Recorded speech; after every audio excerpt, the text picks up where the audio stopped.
Sa isang sulok ng Tondo, Maynila, nabalot ng hiwaga ang mga residente dahil sa kakaibang amoy ng karning nagmumula sa paresan ng isang binatang tahimik na nagngangalang Jay. Laging puno ng tao ang kanyang munting kainan, ngunit isang araw, bigla na lang naglaho si Jay at ang kanyang dalawang magulang. At nang buksan ng mga pulis ang kusina ng kanilang bahay, tumambad sa kanila ang mga putol-putol na bahagi ng katawan ng tao sa loob ng isang malaking kaldero. Ang tanong, sino nga ba talaga ang biktima? Karaniwan lang ang hapong iyon sa Maynila. Ang langit ay may kulay na maputlang kahel at ang tunog ng kampana ng simbahan para sa Angelus ay sumasabay sa sigawan ng mga batang naglalaro pa rin ng tumbang preso sa kalsada. Ngunit sa eskinita Sampaguita may kakaibang nangyayari. Isang masangsang na amoy ang unti-unting gumagapang mula sa isang lumang bahay na nagsisilbi ring simpleng paresan ni Juan J. de la Cruz. Hindi malaki ang kainan, yero lamang ang bubong na may tatlong mahahabang mesang kahoy at mga upuang plastik na kupas na ang kulay. Sa ibabaw ng mga mesa, nanunuot ang amoy ng makapal na sabaw ng peres. Karaniwan, ito'y amoy na nakakatakam. Ngunit nitong mga nakaraang araw, mayroong nakakabagabag. Isang amoy na hindi pangkaraniwan. Tila pinaghalong amoy na nabubulok na karne at kinakalawang na bakal. Ngunit ang nakapagtataka, patuloy pa ring dumarating ang mga parokyano. Marahil dahil sa lasa ng pares na matagal nang kilalang masarap, o marahil dahil sa murang halaga nito. Sa kainan na iyon, ang isang mangkok ng pares ay kalahati lang ng presyo sa ibang mga kainan sa paligid. Nakatayo si Jay sa likod ng malaking kaldero. Ang kanyang mukha ay kalmado, masyadong payapa para sa isang binatang nag-iisang nagtatrabaho. Tumutulo ang pawis sa kanyang sentido, ngunit hindi siya mukhang pagod. Liksi ang kanyang mga kamay sa paghahanda ng mga sangkap. Paminsan-minsan, tinititigan niya ang kumukulong kaldero na may blankong tingin. Jay, 2 order pa, sigaw ni Aling Nena, isang tapat na parokyano na 3 bahay lang ang layo mula sa paresan. Lumingon si Jay at bahagyang ngumiti. Opo, Aling Nena. Sandali lang po. Ang malumanay niyang boses ay nagpapahirap sa sinuman na hulaan na sa mga nakaraang araw, ang kanyang mga magulang na sina Mang Lando at Aling Celia ay hindi na nakikita. Karaniwan, si Aling Celia ang nagsisilbi sa mga mesa, bumabati sa mga parokyano na may mainit na ngiti. Ngunit 3 araw na ang nakalipas, si Jay na lang ang nandoon. Kapag tinatanong, maikli lagi ang kanyang sagot, umuwi po muna sila tatay at nanay sa probinsya. Isang sagot na napakasimple, ngunit sapat na para pawiin ang pag-usisa ng mga tao. Lumalim na ang gabi. Kararating lang ng huling parokyano ng palitan ng huni ng mga kuliglig ang ingay ng kalsada. Dahan-dahang isinara ni Jay ang pinto ng kanyang paresan, binuksan ang isang maliit na ilaw sa kusina, at pagkatapos ay tahimik na tumayo sa harap ng sangkalan. Sa ibabaw ng mesa, may isang supot ng karne na hindi pa tapos ihanda. Ang kulay nito ay maputlang rosas, medyo naiba sa karaniwang karne ng baka. Ngunit hindi ito pinansin ni Jay. Matagal niya itong tinitigan na para bang may nakikita siyang mas malalim pa kaysa sa isang sangkap lamang. Sa labas, dumaan si Aling Nena sa harap ng paresan habang may dalang walang lamang timba. Inamoy niya ang hangin at kumunot ang noo. Diyos ko, ano ba tong amoy na to? Hindi naman parang baka, bulong niya sa sarili. Balak niya sanang kausapin si Jay, ngunit nag-atubili siya. Baka hindi na sariwa yung karne, naisip niya. Nagpatuloy na lang siya sa paglalakad, hindi alam na ang gabing iyon ang simula ng isang bagay na yayanig sa buong eskinita. Kinabukasan ng umaga, makulimlim ang langit. Ang tunog ng mahinang ulan ay naririnig sa ero. Binuksan ni Jay ang pinto ng paresan gaya ng dati. Sinindihan niya ang kalan, nagsali ng sabaw, at naghanda ng mga bagong sangkap. Walang bahid ng kalungkutan sa kanyang mukha. Tila normal ang takbo ng kanyang buhay. Ngunit sa loob ng bahay, iba ang sitwasyon. Nakabaliktad ang isang upuan sa sala at sa sahig ay may mga mansa ng kulay kapeng pula na hindi pa nalilinis. Mahigpit na nakasara ang kurtina sa silid sa likod at mula sa likod ng pinto ng kusina, maririnig ang mahinang takbo ng mga daga. Ang bahay ay hindi na isang tahanan, kundi isang tahimik na espasyong naglalaman ng mga lihim. Bandang 9:00 ng umaga, dumating si Kapitan Edgar, ang kapitan ng barangay na isa ring matagal ng parokyano. Jay, hindi pa rin ba umuuwi ang tatay at nanay mo? Sabi mo kahapon, bibisita lang sa mga kamag-anak sa Bulacan, tanong niya habang umuupo sa silya sa harap. Ngumiti si Jay na walang emosyon. Opo, Kap. Baka nandoon pa po sila. Sabi po kasi tutulong sa anihan. Tumango si Kapitan Edgar ngunit nagmasdan niya ang paligid. Ang pader ng kusina ay tila basa at ang hindi kaaya-ayang amoy ay nagmumula sa likuran. Yes, nalinis mo ba yung kanal sa likod bahay, Jay? Huminto sandali si Jay at sumagot ng hindi tumitingin. Hindi pa po, Kap. Mamayang hapon ko po lilinisin. Matagal siyang tinitigan ni Kapitan Edgar bago tuluyang tumayo at nagpaalam. Sa labas, bahagya siyang umiling. Mabait naman yung bata, pero simula nang umalis yung mga magulang niya, parang naging kakaiba yung kilos, bulong niya sa sarili. Pagsapit ng gabi, bumuhos ang malakas na ulan. Kumidlat sa malayo. Nakaupo si Jay sa kusina, nakatitig sa malaking kaldero sa ibabaw ng kalan. Ang maliit na apoy sa ilalim nito ay sumasayaw, nagpapaaninag ng liwanag sa kanyang maputlang mukha. Sa kanyang kamay, isang malaking kutsilyo ang nababalot ng tubig. Huminga siya ng malalim. Tapos na po ako. Siguradong ubos na naman ang pares bukas, mahina niyang sabi na para bang may kausap. Ngunit walang sumasagot. Tanging ang patak ng ulan mula sa bubong papunta sa timba sa sulok ng silid. Plak, plok, plak. Bigla, mula sa direksyon ng kwarto, may narinig na bumagsak. Mabilis na lumingon si Jay. Malakas ang tunog, parang upo ang natumba. Tumayo siya, dahan-dahang lumakad patungo sa silid habang dala ang kutsilyo. Bahagyang bukas ang pinto ng kwarto.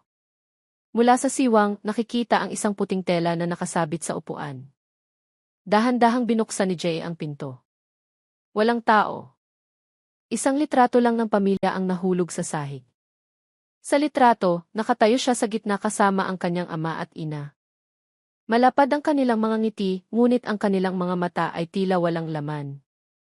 Kinuha ni Jay ang litrato at matagal itong tinitigan. Nanginginig ang kanyang labi. Ayoko ng ganito habang buhay.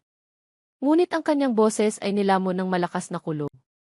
Nang gabing iyon, muling nagising si Aling Nena dahil sa kakaibang ingay mula sa kabilang bahay. Tunog ng metal na tumatama ng malakas na sinundan ng tunog ng mabigat na bagay na kinakaladkad sa sahig. Binuksan niya ng kaunti ang bintana, ngunit wala siyang makita. Tanging ang ilaw sa kusina ni Jay na madilim at dahan-dahang umuugoy na parang hinihipan ng hangin. Diyos ko! Anong ginagawa ng batang iyan sa ganitong oras ng gabi? Bulong niya sa takot. Isinara niya ang kurtina, hinila ang kumot at sinubukang matulog muli. Ngunit ang masangsang na amoy na dala ng hangin ay nagpaduwal sa kanya. Lumipas ang 3 araw. Patuloy na nagtitinda si Jay na para bang walang nangyari. Ngunit nagsimula ng magbulungan ang mga residente. Hindi para umuuwi yung mga magulang niya. Pero gabi-gabi, bukas pa rin yung ilaw sa kusina nila. Lumalala yung mabahong amoy parang bangkay na malaki. Mabilis na kumalat ang mga bulong-bulungan. Hanggang sa isang gabi, naglakas loob si Aling Nena na lumapit sa paresa ni Jay matapos itong magsara.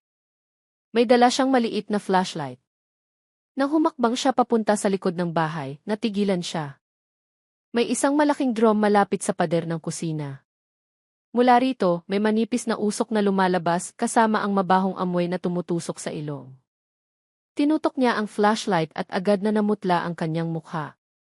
Sa loob ng drum, nakita niya ang mga piraso ng maitim na karne na may maliliit na hibla na parang balat ng tao. Isang matinis na sigaw ang umalinggaw sa gabing iyon, gumema sa buong eskinita sa Sampaguita. Lumabas ang ilang residente sa kanilang mga bahay, natataranta sa paghahanap ng pinagmulan ng sigaw. Ngunit nang makarating sila sa harap ng bahay ni Jay, madilim na ang paresan. Mahigpit na nakasara ang pinto. Walang senyales ng buhay. Isang bagay lang ang naiwan sa harap ng kainan, isang piraso ng karton na may sulat kamay na tila minadali. Sarado muna. Eleve bigla ang lakad dyan sa pamilya. Ang bahagyang amoy na nasusunog na karne ay nananatiling lumulutang sa hangin ng tondo. At mula ng gabing iyon, hindi na kailanman tuluyang naging payapa ang eskinita sa Sampaguita. 3 araw matapos ang sigaw ni Aling Nena, bumalik sa normal ang eskinita sa Sampaguita. Sa ibabaw, tila payapa. Pinag-uusapan pa rin ng mga tao ang mabahong amoy mula sa paresa ni Jay, pero kakaiba, walang sinuman ang naglakas loob na kausapin siya o puntahan ang bahay niya. Para silang natatakot. Hindi malaman kung sa katotohanan o sa isang bagay na hindi nila maipaliwanag. At sa hindi malamang dahilan, lalo pang dumami ang tao sa paresan. Tuwing hapon, dagsaan ang mga tao. Pinupuri nila ang lasa ng peres na lalo raw sumarap. Malambot ang karne at iba ang lasa ng sabaw. Maging si Kapitan Edgar, na nakaamoy ng kakaiba ilang araw na ang nakalipas, ay bumalik para kumain doon. Ewan ko ba, sabi niya habang humihigop ng mainit na sabaw. Mas malinamnam gayon. Mumingiti lang si Jay, na nanatiling walang emosyon ang mukha, malalim ngunit matalim ang tingin. Isa-isa niyang pinagsisilbihan ang mga parokyano na may kilos na regular, halos parang makina. Hindi gaanong nagsasalita, sumasagot lang kapag kinakailangan. Sa likod ng malaking kaldero, umaalimbukay ang mainit na usok, dala ang amoy ng karneng kumakalat sa hangin. Para sa ilan, ito ay amoy na nakakatakam, ngunit para sa iba, lalo na kay Aling Nena, ito ay nananatiling nakakatakot. Mula ng gabing sumigaw siya, nagkasakit si Aling Nena. Sa tuwing naaamon niya ang sabaw mula sa paresa ni Jay, nanginginig ang kanyang katawan. Sigurado siyang may mali, ngunit walang naniniwala sa kanya. Tama na yan, Aling Nena, sabi ni Kapitan Edgar isang hapon. Huwag mong pagbintangan yung bata ng kung ano-ano.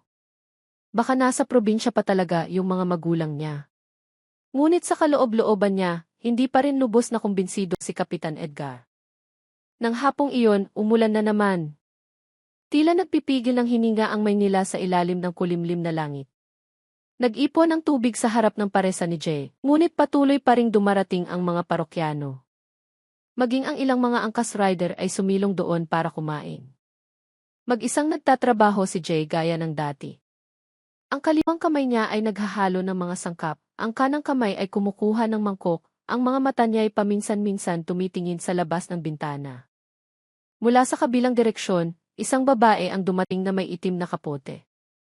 Ang pangalan niya ay Police Corporal Angela Reyes, Odd Angel, sa mga kasamahan.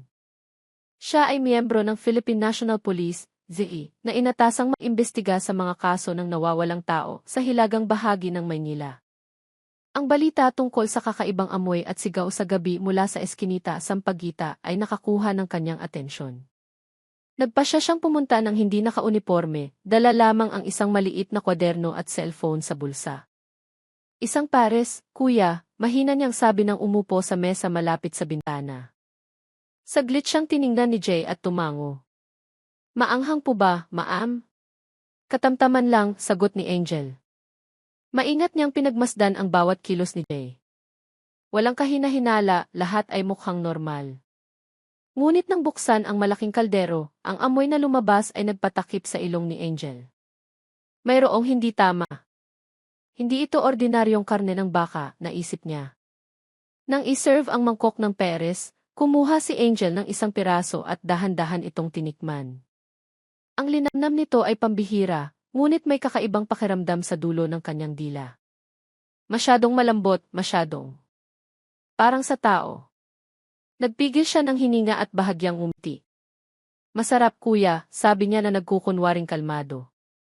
Anong karne po ito? Walang emosyon na sumagot si Jay, baka po, ma'am.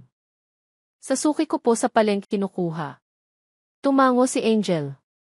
Ngunit sa kanyang isip, alam niyang may mali. Nang gabing iyon, bumalik si Angel sa presinto. Isinulat niya ang kanyang mga obserbasyon. Paresan sa eskinita Sampaguita, kahina-hinala. Amoy ng sabaw, hindi natural. May-ari, Juan J. de la Cruz, 23 taong gulang. Mga magulang, nawawala. Posibleng may kaugnayan sa ulat ng nawawalang residente 2 buwan na ang nakalipas. Isinara niya ang kwaderno at binuksan ang isang lumang file sa computer. Ang ulat ng pagkawala ng isang supplier ng karne, si Rico Santos. Huli siyang nakita na nagde-deliver ng order na karne sa isang address na kapareho ng paresa ni Jay, Eskinita Sampaguita, numero 7. Huminga ng malalim si Angel. Hindi ito nagkataon lang. Kinabukasan, muling nagbukas ang paresan ni Jay. Lalong dumami ang mga parokyano. Mayroon pang galing sa ibang lugar dahil narinig ang balita tungkol sa pinakamasarap na pares sa Tondo. Nagsimulang mag-ingay ang social media tungkol dito. Ang larawan ng mangkok ng pares na may malapot na sabaw ay kumalat kung saan-saan. Iba sa lahat, sabi ng isang komento sa isang viral post. Patuloy na nagtrabaho si Jay na may malamig na ekspresyon, ngunit sa kanyang isipan may ibang boses. Gusto nila, di ba? Tingnan mo, lahat sila gusto. Ang boses na iyon ay malumanay ngunit nanunuot na parang lason. Huminto siya sandali, tinitigan ang kutsilyong nakasabit sa dingding ng kusina. Kinakalawang na ang hawakan, ngunit matalim pa rin. Kutsilyo iyon ng kanyang ama. Bigla, isang alaala ang dumaan sa kanyang isipan. Ang boses ng kanyang ama, malabo, malakas, malamig, puno ng diin. Ang mabuting karne ay hindi dapat sinasayang, Jay.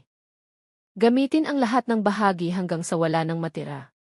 Mariin niyang ipinikit ang mga mata, sinusubukang itaboy ang alaalang iyon. Ngunit ang amoy ng karne sa kusina ay lalo pang tumindi, tumutusok sa kanyang sariling ilong. Samantala, bumalik si Corporal Angel ng gabing iyon. Nakasibilyan pa rin siya, may dalang maliit na bag na naglalaman ng simpleng kagamitan para kumuha ng sample. Tila nagulat si Jay nang makita siyang muli. Kayo po yung kahapon, di ba, ma'am? Kuya. Sobrang sarap ng pares mo. Gusto kong bumili para i-take out, sagot ni Angel na may magiliw ng ngiti. Tumango si Jay. Sandali lang po, ibabalot ko. Nang pumunta si Jay sa kusina, sinamantala ni Angel ang pagkakataon. Bahagyan niyang binuksan ang takip ng malaking kaldero, kumuha ng isang patak ng sabaw gamit ang isang maliit na bulak at inilagay ito sa isang sample plastic. Ngunit bago pa niya maisara ito, natigilan siya sa boses ni Jay. Ma'am, anong ginagawa niyo? Mahina ngunit matalim ang tono ng kanyang boses. Ang kanyang mga mata ay nakatitig na para bang gustong tumagos sa puso. Ay, wala, kuya. Na-curious lang ako. Kakaiba kasi ang amoy. Gusto kong malaman ang recipe, ninenerbiyos na sagot ni Angel. Matagal siyang tinitigan ni Jay. Masyadong matagal hanggang sa bahagya siyang umiti. Family recipe po, ma'am. Hindi po pwedeng malaman ng kahit sino. Naging malamig ang paligid. Nagmamadaling nagpaalam si Angel matapos magbayad, mabilis na umalis sa paresan. Ngunit bago siya makalayo, narinig niya muli ang boses ni Jay. Lumingon si Angel. Wag na po kayong babalik dito ng gabi, ma'am. Baka kumapit po sa katawan niyo yung amoy, sabi niya na may blangkong tono. Pagkatapos ay dahan-dahan niyang isinara ang pinto ng paresan. Nang gabing iyon, malakas ang ihip ng hangin. Kumikislap ang mga ilaw sa poste. Nakaupo si Angel sa loob ng kanyang sasakyan habang tinititigan ang maliit na plastik na naglalaman ng sample ng sabaw. Sa labas, bumuhos ang malakas na ulan. Pinaandar niya ang makina at bumulong ng mahina. Kung tama ang resulta ng lab, hindi lang ito ordinaryong kaso ng nawawalang tao. Samantala, sa paresan, mag-isang katayo si Jay sa kusina. Sa ibabaw ng mesang kahoy, may isang malaking palanggana na puno ng hilaw na karne.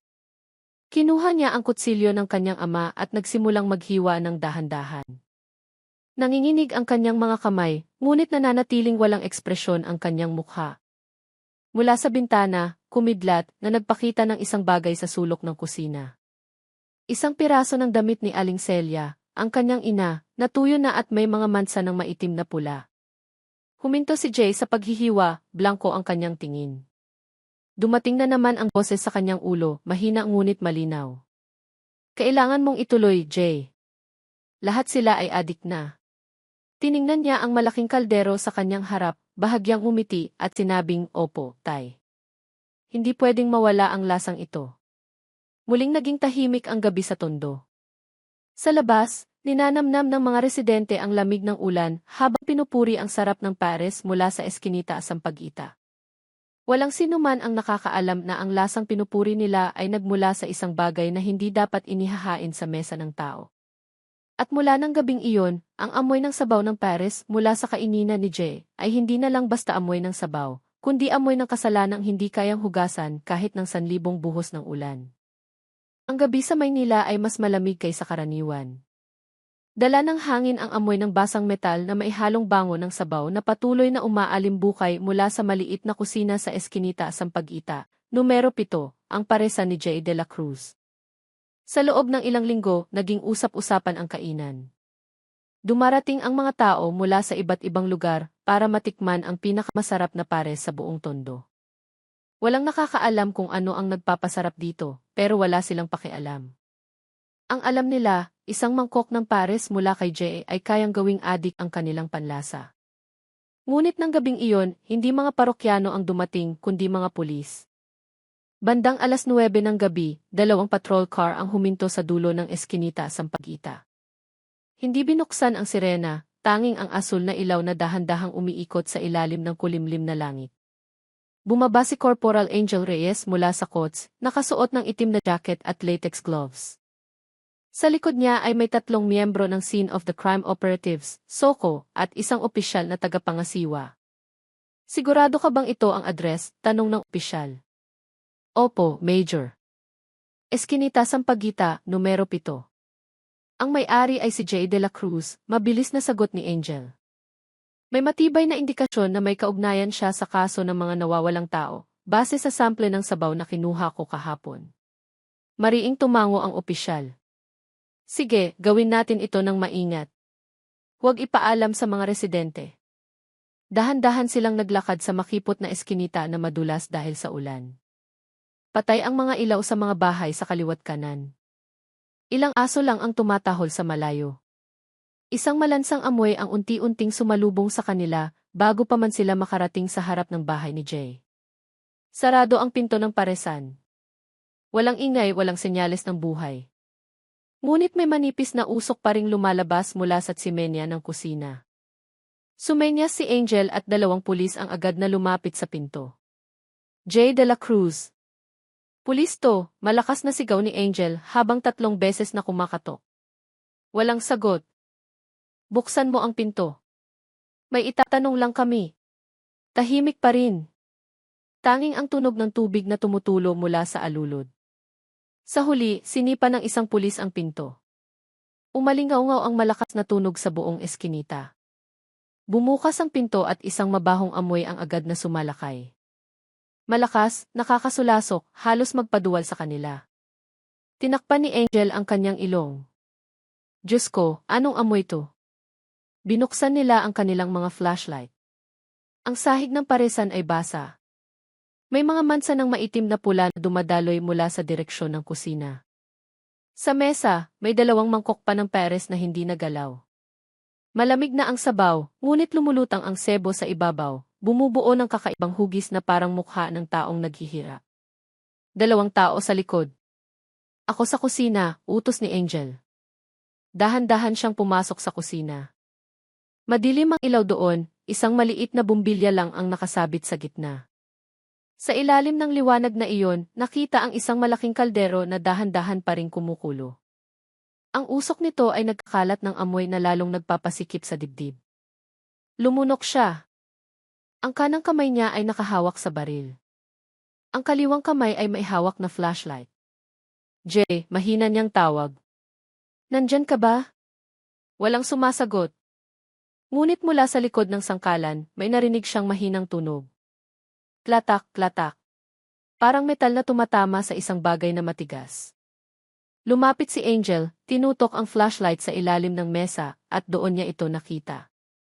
Isang pares ng binti ng tao ang nakabitin, kalahati ng katawan mula sa ilalim ng mesa, walang ulo. Ang laman nito ay bahagyang natuklap na. Napahiyaw si Angel ng mahina, napaatras ang kanyang katawan, muntik nang matumba. Diyos ko!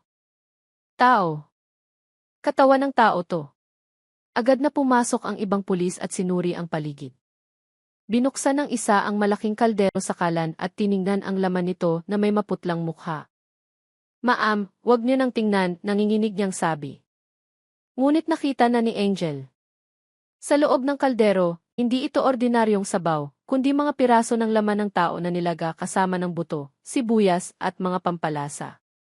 Ang mga piraso ng kamay, hita, at likod ng ulo ay malinaw pa ring nakikita sa gitna ng kumukulong sabaw. Ang amoy ng lansa at pampalasa ay naghalo, lumilikha ng nakapandidiring aroma na hindi maipaliwanag. Hanapin si Jay, sigaw ni Angel. Ngayon din. Sinuyod nila ang buong bahay. Sa silid sa harap, natagpuan ang isang kutso na tuyo na at puno ng dugo. Sa ilalim nito, may isang malaking maleta na naglalaman ng mga damit pambabae na pag-aari ni Aling Celia, ang kanyang ina. Samantala, sa aparador, may isang lumang kwaderno na may nakasulat, ang pinakamainam na sangkap ay nagmumula sa katawang mainit pa. Bigla, mula sa likod ng bahay, may narinig na mabilis na yabag sa ibabaw ng putik. Tumakbo si Angel at 2 pulis doon. Huwag kang tumakbo. Ngunit hindi lumingon ang tumatakbong anino. Patuloy itong tumago sa dilim ng maliit na eskinita. Tanging ang payat nitong katawan ang nakikita sa ilalim ng liwanag ng kidlat. Nagpaputok ng babala ang isang pulis sa ere. Ang tunog ng putok ay gumising sa mga residente at nagpalabas sa kanila. Bakit, Ma'am Angel? Anong nangyari? Sigaw ni Kapitan Edgar mula sa malayo. Pumasok po kayo sa bahay niyo, Kap. Trabaho po ito ng pulis, mabilis na sagot ni Angel. Tumakbo si Jay patungo sa isang bakanting lot sa dulo ng eskinita, ngunit nadulas siya sa maputik na lupa. Bumagsak siya at nanatiling tahimik. Nang lapitan siya ng mga pulis, hindi siya lumaban. Nakaupo lang si Jay sa lupa, basang-basa ang katawan, nakatingin sa kawalan. Hawak pa rin niya ang parehong malaking kutsilyo ng kanyang ama, si Mang Lando. Maingat na lumapit si Angel. Jay de la Cruz, arestado ka sa salang pagpatay at pagtatago ng bangkay, sabi niya habang nakatutok ang baril. Saglit siyang tiningnan ni Jay at bahagyang umiti. Wala po ako kasalanan, Ma'am. Sila po ang humiling na ipagpatuloy ko. Hindi ko maintindihan ang sinasabi mo. Sino ang humiling? Si tatay. At lahat ng kumain sa paresan ko. Ang boses ni Jay ay napakakalmado, halos nakakapanatag. Ngunit sa mata ni Angel, iyon ang pinaka-nakakatakot. Dinala si Jay sa presinto ng gabing iyon din. Ang mga residente na nag-usyoso sa gilid ng eskinita ay hindi tumigil sa pagbubulungan. Sus Mariosep. Totoo pala ang sinabi ni Aling Nena. Kahapon lang ako kumain doon. Ano kayang kinain natin? Laman ng tao. Ang mga bulungan ay naging iyak pagkatapos ay sigaw ng pandidiri at takot. Samantala, sa kusina ng paresan ni Jay, magdamag nagtrabaho ang Soko team. Natagpuan nila ang 12 kilo ng karne na nakatago sa isang freezer. Ang ilan ay hinulman na parang bola-bola. At ang pinaka-nakakakilabot, sa ilalim ng sahig na kahoy ng kusina, may isang mababaw na libingan na naglalaman ng 2 katawan na malubha na ang pagkaagnas. Isang lalaki, isang babae. Ang paunang pagkakakilanlan ay malakas na tumuturo kina Mang Lando at Aling Celia. Kinabukasan, nagulantang ang Maynila. Lahat ng lokal na media ay nagsulat ng balita tungkol sa paresan na may sahog na laman ng tao. Kumalat kung saan-saan ang litrato ng paresan ni Jay, kompleto sa police line at malaking karatula sa harap, Death Cross, crime scene. Dagsaan ang mga tao para lang makita mula sa malayo. May mga umiiyak, may mga sumisigaw, at ang ilan ay nakatingin lang sa kawalan, hindi makapaniwala. Ang paresan na dati nilang ipinagmamalaki ay naging simbolo na ngayon ng kasalanan at lagim. Sa interrogation room, tahimik na nakaupo si Jay. Nakatingin ang kanyang mga mata sa mesa. Hawak ng kaliwang kamay niya ang maliit na kwadernong natagpuan sa kanyang kusina. Isang receipt book na may mga mansa ng dugo sa bawat pahina. Tinitigan siya ni Angel mula sa kabilang panig ng mesa. Bakit mo ginawa to, Jay? Bakit pati mga magulang mo? Itinaas ni Jay ang kanyang mukha. Pinagpapatuloy ko lang po ang family receipt namin, Ma'am, mahina niyang sagot. Naisip ko, iyon ang paraan para manatili sila sa tabi ko. Sino sila? Ngumiti si Jay. Ang mga taong hindi ko na kayang iligtas. Naging tahimik ang silid. Nanginginig na hinawakan ni Angel ang kanyang balpen, ngunit sinubukang manatiling kalmado. Jay, alam mo ba kung ano ang ginawa mo? Bahagyang tumawa si Jay. Alam ko po, Ma'am. Pero alam din nilang lahat. Tingnan nyo. Lahat sila gusto ang lasang iyon. Ang mga salitang iyon ay nagpatindig ng balahibo sa lahat. Tinitigan lang siya ni Angel ng matagal, walang imik. Samantala, ipinikit ni Jay ang kanyang mga mata, bahagyang umiti at bumulong. Mahirap pong alisin ang lasa ng tao, ma'am. Kapag natikman mo na, hahanap-hanapin na iyan ang dila mo. Sa labas ng interrogation room, muling bumuhos ang ulan. Tila nagluluksa ang Maynila. At sa makipot na eskinita kung saan dating nakatayo ang paresa ni Jay, ang amoy ng sabaw ay bahagya pa ring naaamoy sa hangin. Kahit naginiba na ang kusina at dinala na ang malaking kaldero bilang ebidensya. At para sa sinumang kumain doon, ang lasa ay hindi na kailanman nawala. Ang lasang hindi nawawala ay hindi na lang pangalan ng isang recipe, kundi isang sumpang dumikit sa dila ng buong syudad. Tahimik ang interrogation room. Iisa lang ang ilaw, nakabitin sa itaas ng mesa, tumatama sa maputlang mukha ni Jay de la Cruz. Ang tunog ng ulan sa labas ng gusali ay parang walang katapusang alinggaw-ngaw, kumakatok sa mga pader at bintana na may ritmong lalong nagpapalala sa bigat ng paligid. Sa harap niya, nakatitig si Corporal Angel Reyes nang hindi kumukurap. Hawak niya ang isang tumpok ng mga dokumento, mga resulta ng autopsy at forensic report na kalalabas lang kaninang umaga. Jay, dahan-dahang sabi ni Angel. Nakuha na namin ang resulta ng pagsusuri ng forensic sa karneng itinago mo sa freezer at sa mga katawan na natagpuan namin sa ilalim ng kusina. Nakayuko lang si Jay, ang kanyang mga daliri ay ritmikong kumakatok sa mesa na parang may tinutugtog na kanta na siya lang ang nakakaalam. Makinig kang mabuti, patuloy ni Angel. Ang ehise mula sa mga piraso ng karne sa kaldero ay hindi tumutugma sa ehehe ng nanay at tatay mo. Huminto sa pagkatok si Jay. Tiningnan niya si Angel. Walang reaksyon ang kanyang mga mata, ngunit dahan-dahang umiti ang kanyang mga labi. So, hindi sila, di ba? Mabilis na sagot ni Angel. Ikinumpara namin sa data ng mga nawawalang tao sa Maynila sa nakalipas na 2 taon. May tumugma. Isang lalaking nagngangalang Johan at isang babaeng si Raras. Pareho silang iniulat na nawawala 6 na buwan na ang nakalipas. Sumandal si Jay sa upuan, bahagyang tumawa. Sa wakas, nalaman din pala. Kinatok ni Angel ang mesa gamit ang kanyang ballpen. Maaari mo bang ipaliwanag kung bakit nasa bahay niyo ang mga katawan nila? Dahil sila mismo ang pumunta roon, magaan na sagot ni Jay. Nagpatulong silang gumawa ng peres. Huwag mo akong pinaglalaruan, Jay. Hindi po, ma'am. Seryoso po ako. Dumating sila sa bahay ng gabi, sabi nila gutom sila, wala silang mauwian. Si tatay ang nagsabi sa akin na papasukin sila sa kusina. Huminga ng malalim si Angel. Ang tatay mo, si Mang Lando, ay patay na. Natagpuan namin ang katawan niya sa ilalim ng kusina. Blanko ang tingin ni Jay sa mesa. Hindi siya patay. Tulog lang siya. At gabi-gabi bumibisita siya. Tumahimik si Angel ng ilang sandali. Ang tunog ng orasan sa dingding ay malinaw na naririnig. Tik-tak, tik-tak. Jay, malumanay niyang sabi. Alam kong maaaring nabigla ka. Pero seryoso ito. Maraming buhay ang nawala. Biktima rin ang mga magulang mo. Kailangan mong tulungan kaming malaman ang katotohanan. Dahan-dahang lumingon si Jay. Nakatulong na po ako, ma'am. Ang katotohanan ay si tatay ang nagturo sa akin. Si nanay ang naghihiwa ng karne sa kabilang kwarto. Mula sa likod ng one-way mirror, nanonood si Major Leo Valdez. Ang batang ito, baliw o may pinagtatakpan. Hindi pa ako sigurado, mahinang sagot ni Angel. Pero sa tono ng pananalita niya, naniniwala talaga siyang buhay pa ang ama niya. Pero base sa resulta ng autopsy, mahigit 3 buwan nang patay si Mang Lando. Iyon na nga, sagot ni Angel. Ibig sabihin, sa loob ng 3 buwan na iyon, may ibang tumutulong sa kanya. Pero sino? Bumalik si Angel sa interrogation room.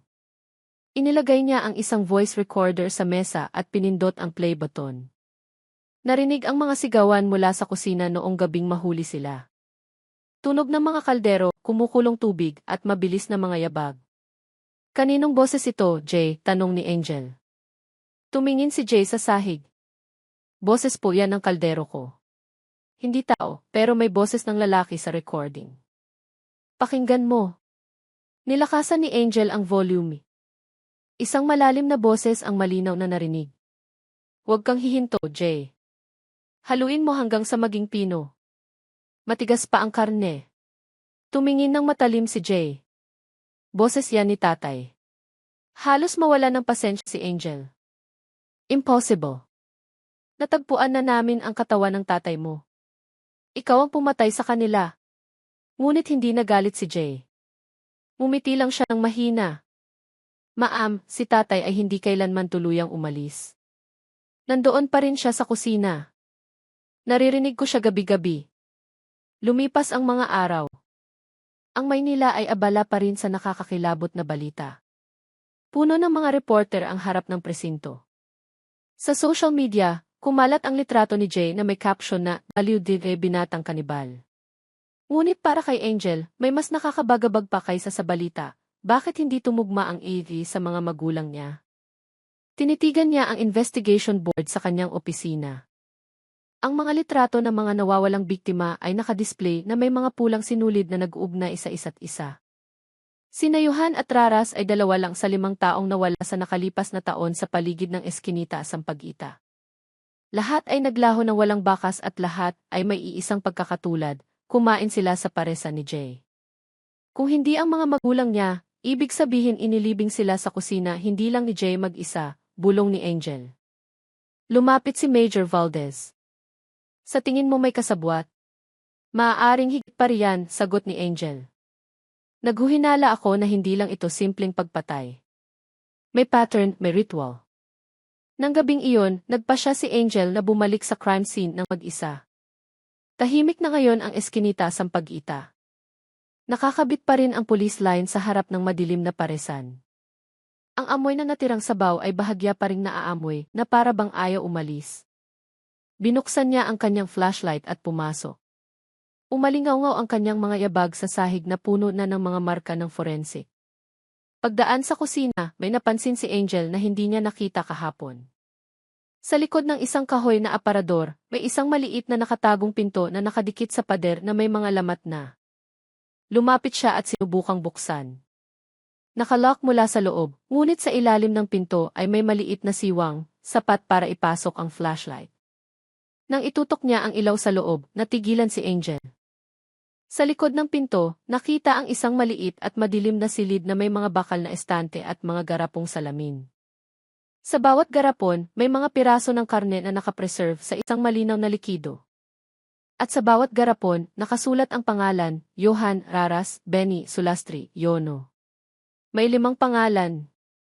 Dahan-dahang umatras si Angel. Ang tibok ng kanyang puso ay malakas na naririnig sa kanyang tainga. Ngunit ang talagang nagpatindig ng kanyang balahibo ay ang sulat sa pader ng silid na malabong nakikita sa liwanag ng flashlight. Receipt deny tatay. Huwag hayaang makalimutan ng kanilang edidila.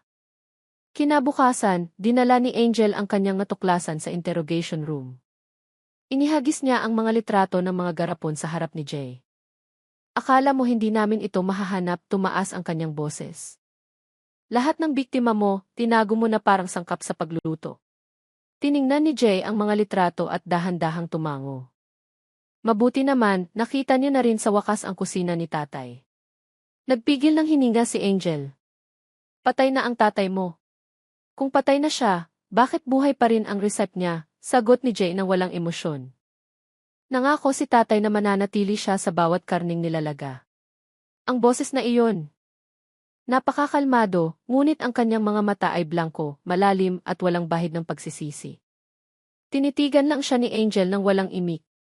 Sa unang pagkakataon, naramdaman niyang hindi siya nakaupo sa harap ng isang mamamatay tao, kundi sa harap ng isang taong tunay na naniniwala na ang kanyang ginagawa ay isang anyo ng pagmamahal. Nang hapong iyon, dumating ang karagdagang resulta ng forensic. Ang mga katawan na inilibing sa ilalim ng kusina ay tunay ngang kina Mang Lando at Aling Celia, ngunit magkaiba ang oras ng kanilang pagkamatay. Si Mang Lando ay unang namatay, halos 1 taon na ang nakalipas. Si Aling Celia ay namatay 2 buwan pa lang ang nakakaraan. Ibig sabihin, matapos mamatay ang kanyang ama, may isang taong patuloy na tumutulong kay Jay. Isang taong alam ang lahat ng sikreto ng kusinang iyon.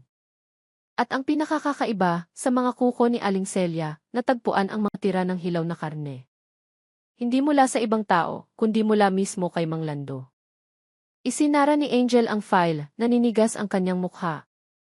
Diyos ko, kaya si Aling Celia ay kasama rin dito. Tinitigan siya ni Major Valdez. Kung ganoon, hindi lang ito tungkol kay Jay. Ito'y tungkol sa buong pamilya. Dahan-dahang tumango si Angel. At marahil, ang recipe ay talagang ipinamana. Muling dumating ang gabi sa Maynila. Sa selda, mag-isang nakaupo si Jay. Tinitigan niya ang pader at bahagyang umiti habang bumubulong. Tay, alam na nila. Pero huwag kayong mag-alala. Natikman na nila ang lasa. Hindi na sila makakatigil. At hindi malaman kung saan nanggaling, si Angel na nagsusulat pa ng report sa kabilang silid ay biglang nakaamoy ng sabaw. Malabo, mainit, malinamnam, na para bang galing sa isang kusinang wala na. Ngunit ang nagpatindig ng kanyang balahibo, alam niyang walang sinuman ang nagluluto ng gabing iyon. Buhay pa ang lasa, kahit patay na ang kusina. Hindi pa rin tumitila ang ulan ng gabing iyon. Ang Maynila ay tila nalulunod sa kulimlim na hamog, at ang mamasa-masang hangin ay nagpapabigat sa bawat hinina. Sa archive room ng presinto, mag-isang nakaupo si Corporal Angel Reyes na may tumpok ng mga dokumento na halos kasing taas na ng kanyang dibdib. Sa gitna nito, may isang bagay na pinakakumukuha ng kanyang atensyon, isang lumang libro na may mansang dugo sa gilid ng mga pahina. Ang pamagat sa pabalat ay simple ngunit nagpapatindig ng balahibo. Recipe, tatay, pamana ng lasa. Ang maliit na pangalan sa ibaba, Lando de la Cruz. Maingat na binuksan ni Angel ang unang pahina. Ang sulat kamay ni Mang Lando ay maayos at matigas, parang sulat ng isang taong sanay gumawa ng seryosong tala. Ngunit ang nilalaman ay hindi lang basta recipe ng Perez. Pahina 1, bawat karne ay may boses. Kung pakikinggan mo gamit ang tainga ng puso, ang karne ay nagsasalita. Ang karneng buhay ay nagbibigay ng lasang iba sa karneng patay. Matagal na tinitigan ni Angel ang pangungusap na iyon. Nanginginig ang kanyang kamay. Patuloy nang binuksan ang mga susunod na pahina. Pahina 4, unang beses sinubukan ni tatay ito sa Mindanao. 18 taon na ang nakalipas, isang binatilyo ang nawala sa peryahan. Malambot ang kanyang karne, kakaiba ang linamnam. At mula noon, nalaman ni tatay na mas tapat ang lasa ng tao, kaysa sa lasa ng baka. Napalunok si Angel. Diyos ko, mahina niyang bulong. Kinuhaan niya ng litrato ang bawat pahina gamit ang kanyang cellphone para maging ebidensya. Ngunit habang lalo siyang nagbabasa, lalong lumilinaw ang pattern. Ang libro ay hindi lang naglalaman ng mga recipe, kundi pati na rin ng mga tala ng pagpatay. Bawat bagong recipe ay may kasamang petsa at inisyal ng biktima. At ang huling tala ay isinulat ng ibang kamay. Mas maliit ang sulat, medyo nanginginig, na may mas batang itim na tinta. Sulat iyon ni Jay. Pahina 52, sabi ni tatay, kung gusto mo ng perpektong lasa, dapat galing sa karneng kilala mo. Sinubukan kong magsimula sa pinakamalapit sa akin. Hindi lumaban si nanay. Mabilis na isinara ni Angel ang libro. Humahabol ang kanyang hininga. Lahat ng piraso ng katotohanan ay nagsimulang magkabit-kabit sa kanyang isipan. Si Mang Lando ang nagsimula ng lahat. Si Aling Celia ang nagtakip dito, at si Jay ang naging tagapagmana. Ngunit may isang bagay pa ring bumabagabag sa kanya. Hindi nagtatapos ang libro sa pahina 52. May mga blanko pang pahina sa likod.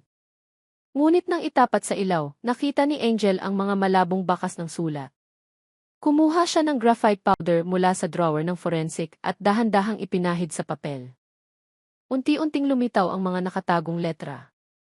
Kung banggil librong ay mabuksan, ibig sabihin, dengo huling lasa na iluto din. Alam kong darating sila. Pero bago nilagay matagpuan, sisiguraduhin kong bang dugogi dens magiging huling sangkap. Matagal na natigilan si Angel. Dugo ko ang magiging huling sangkap. Ang pangungusap na iyon ay nagpaikot sa kanyang isipan. Sinasadya ba ni Mang Lando na kitilin ang sariling buhay at utusan ang kanyang anak na magpatuloy? Kinabukasan, dumating si Major Valdez sa investigation room dala ang isang brown envelope. Ito ang karagdagang resulta mula sa crime scene, sabi niya habang inilalatag ang mga litrato sa mesa ni Angel. Sa isang litrato, makikita ang pader ng kusina na nilinis na ng forensic. Ngunit sa ilalim ng kinayod na pintura, natagpuan nila ang isang malabong guhit na gawa sa dugo. Ang larawan ay isang malaking kaldero at sa ilalim nito ay nakasulat, "Den Ilasa Jihi, hindi dapat mawala." Ito ang parehong sulat kamay sa recipe book, sabi ni Valdez. Tiningnan siya ni Angel, si Mang Lando, di ba? At base sa pagsusuri ng dugo sa kusina, karamihan ay hindi dugo ng biktima, kundi dugo mismo ni Mang Lando. Ipinikit ni Angel ang kanyang mga mata. Habang lalo siyang nag-imbestiga, lalong nagiging madilim ang kwento. Major, kung ang dugong iyon ay galing talaga kay Mang Lando, ibig sabihin sinadya niyang dungisan ang sarili niyang kusina bago mamatay. Para bang may minamarkahan siya. Minamarkahan ang ano? Na ang paresan ay hindi lang isang tindahan, kundi isang lugar ng alay. Nang hapong iyon, nagpa siya si Angel na muling kausapin si Jay. Dinala niya ang recipe book at inilagay sa ibabaw ng interrogation table. Sulat ito ng tatay mo, di ba? Tanong niya. Tiningnan ni Jay ang libro na may blankong tingin na para bang nakatingin sa isang sagradong bagay. Opo, yan ang Biblia ng aming kusina. Biblia? Tumango si Jay. Sabi ni tatay, bawat pamilya ay may pamana. Ang ibang pamilya, nagmamana ng lupa, bukid o tindahan. Pero kami, nagmamana ng recipe. At ang lasang iyon ay dapat mabuhay sa pamamagitan ng dugo. Jay, alam mo bang ang librong ito ay naglalaman ng mga tala ng pagpatay? Tumingin si Jay ng diretso kay Angel. Kung sinabi ni tatay na recipe yan. Hindi maiintindihan ng mga tagalabas. Kaya ipinagpatuloy mo ang tradisyong iyon? Hindi po tradisyon, maam. Pangako po iyon. Nangako ako kay tatay na gagawin kong perpekto ang huling lasa ng tao. Pagkatapos noon, tapos na. At sa tingin mo, tapos na ngayon? Bahagyang umiti si Jay. Hindi pa. Wala pang nakakatikim ng huling lasa. Naramdaman ni Angel ang malamig na hangin sa kanyang batok. Ngunit bago siya tumayo, bahagyang yumuko si Jay at bumulong. Si nanay ang huling nagluto, pero hindi ako ang unang tumikim. Natigilan si Angel. Anong ibig mong sabihin? Tumingin si Jay sa direksyon ng one-way mirror na may manipis na ngiti. Kayo po, Maam Angel. Noong unang beses kayong pumunta sa paresan, naaalala nyo? Umorder kayo ng 2 mangkok. Tuwang-tuwa si tatay noon. Nanigas si Angel sa kanyang kinatatayuan. Totoo ngang kumain siya sa paresan na iyon. 3 buwan bago lumabas ang kaso, habang nagpapatrolya siya. Naaalala pa niya ang pambihirang linamnam ng Perez. Impossible. Ngumiti si Jay. Hindi na mawawala ang lasang iyan sa dila nyo.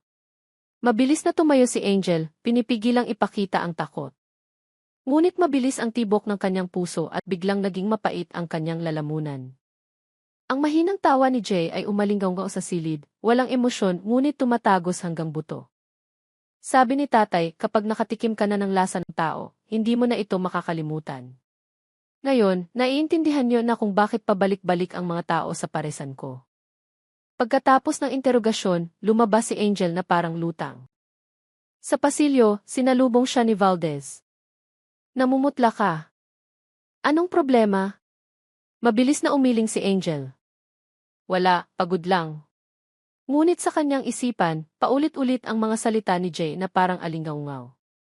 Natikman mo na ang lasang iyon. Sinubukan niyang iwaksi, ngunit sa tuwing nakakaamoy siya ng sabaw o nilagang karne sa kantina ng presinto, para bang may nakikilala ang kanyang dila. Ang linamnam na dati niyang natikman. Nang gabing iyon, muling tiningnan ni Angel ang recipe book bago isara ang kanyang ulat.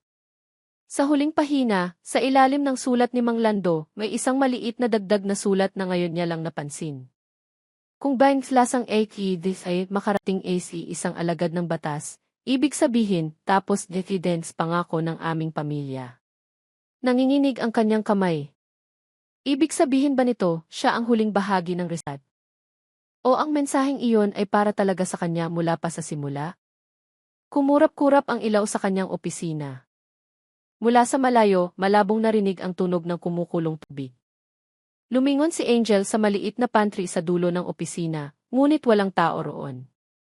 Ngunit nagsimulang manamnam ang amoy ng sabaw. Ang parehong amoy sa paresa ni Jay. Tumayo siya, tinitigan ang pinto ng interrogation room mula sa malayo. Sa loob, tahimik pa ring nakaupo si Jay, nakayuko, may maliit na ngiti sa kanyang labi. At saka siya nagsalita ng mahina, halos hindi marinig. Ang lasa, nasa iyo na ngayon, Ma'am Angel. At muling naging tahimik ang gabi sa Maynila. Ngunit para kay Angel, ang lasa ay hindi na kailanman mawawala. Gaano man niya subukang kalimutan. Sa tuwing titikim siya ng karne, bumubulong ang kanyang dila. Hindi lang ito pagkain. Isa itong pamana. Ang huling lasa ay nailipat na. 3 linggo na ang nakalipas mula ng opisyal na ikulong si Jay de la Cruz. Ngunit mula ng araw na iyon, hindi na kailanman naramdaman ni Corporal Angel Reyes na tuluyan na siyang malaya sa kasong iyon.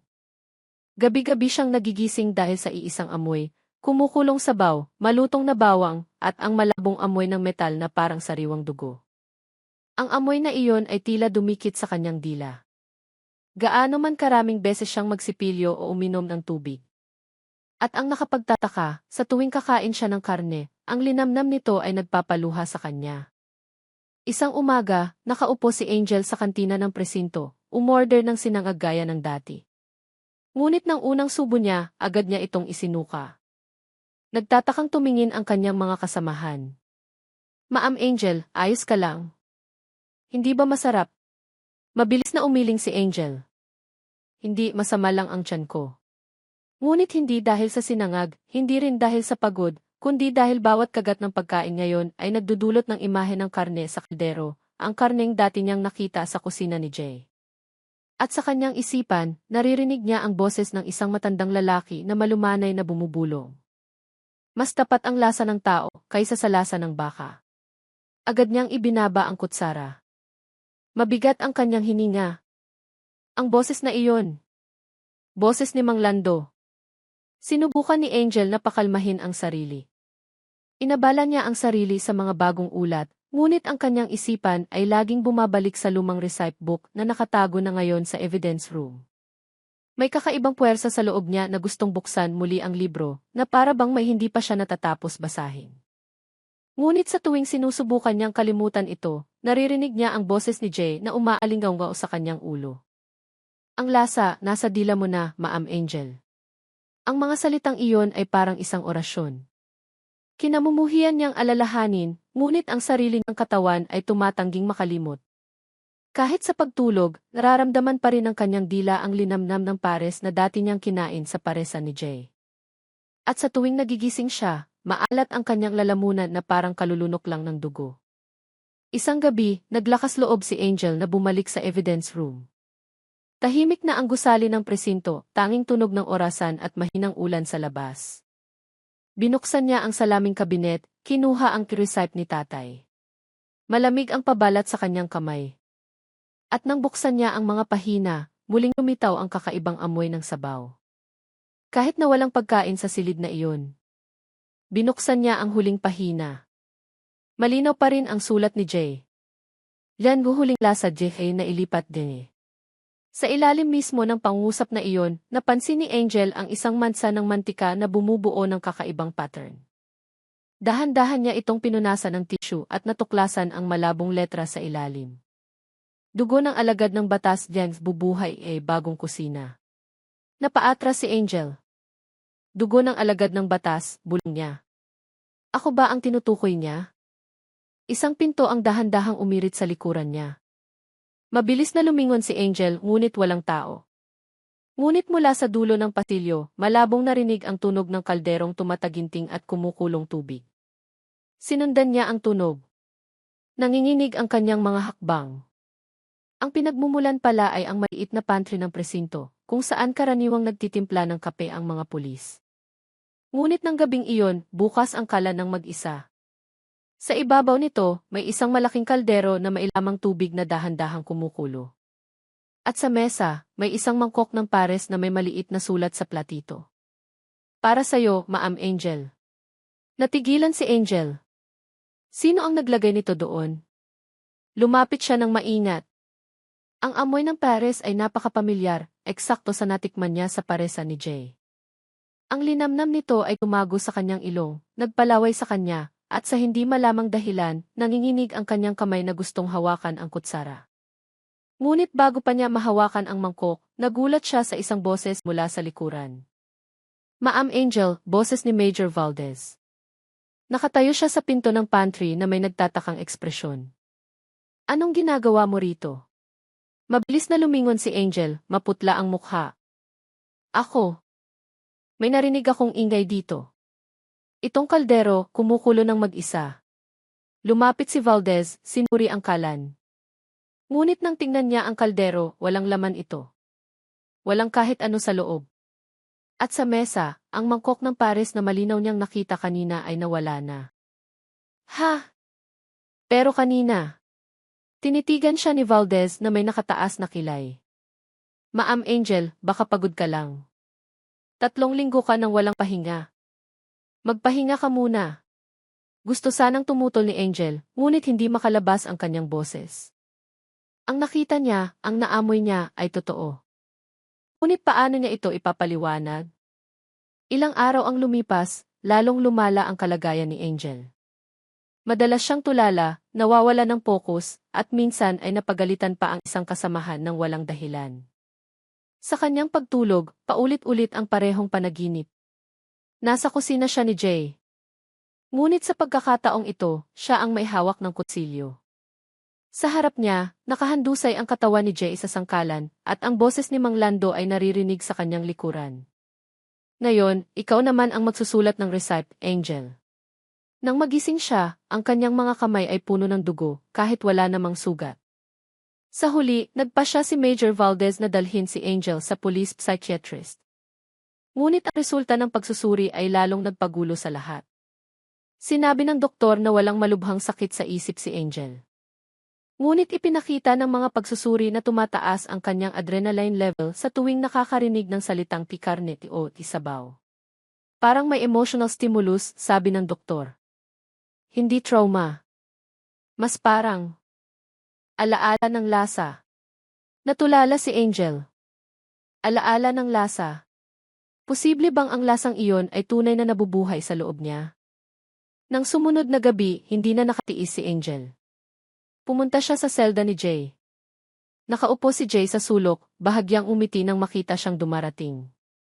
"Kumusta na ang lasa ngayon, ma'am?" "Anong lasa?" sigaw ni Angel. Mahina lang tumawa si Jay. "Ang lasang patuloy na dumidikit sa dila mo. Alam mo na, di ba? Kapag natikman na ng isang tao, hindi na siya maaaring bumalik sa pagiging ordinaryo."